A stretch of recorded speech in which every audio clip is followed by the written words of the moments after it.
36 parts of, 36 parts of the mind. 36 parts, 36.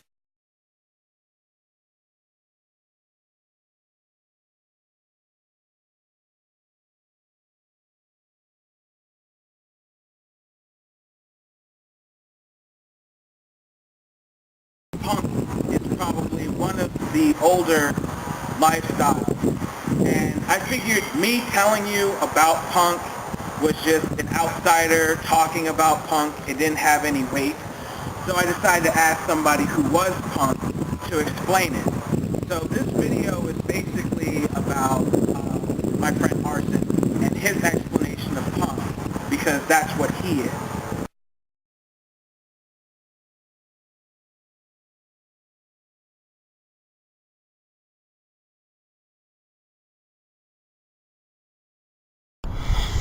Alright, what is punk? Punk is a music scene and a lifestyle. Punk is it's a movement, in a sense. It's a political movement to some folks out there. Punk is a way of just voicing your opinions and beliefs about the way that the system works. Punk is a way to let out some of your zealousy, some of your passion for change. Punk is truly an art form of protest. I identified with punk at an early age because at an early age I went through a lot of really traumatic things that children shouldn't go through. I was put in group homes, put in boys' homes. I lived in boys' homes from 12 to 13, and from 15 to 18 I lived in group homes. And I've been homeless for the past 8 years, and it just, for me, punk rock just seemed like a really great way to express some of my anger, some of my passion, some of my desires for change.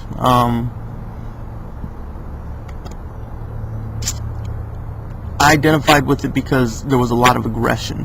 There was a lot of alternative views on society and the way society works. A lot of social views from an aspect of a victim's perspective, or a lower class citizen's perspective, and that's why I identified with punk.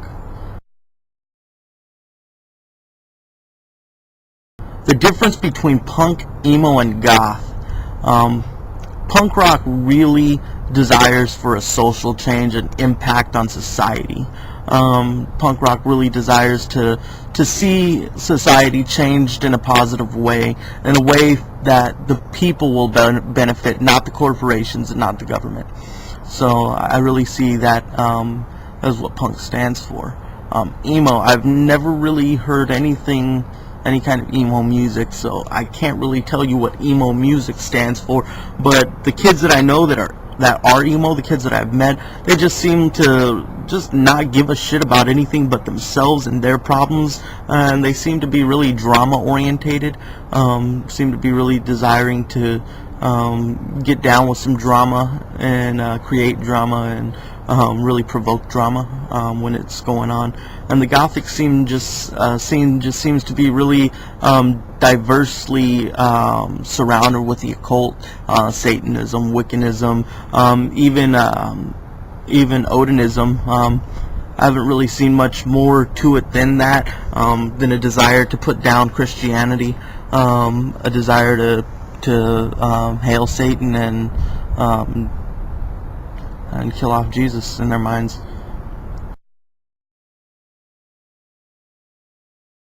A brief history of punk.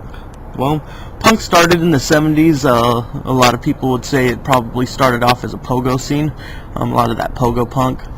Bands like Blink 77, Red Flag 77.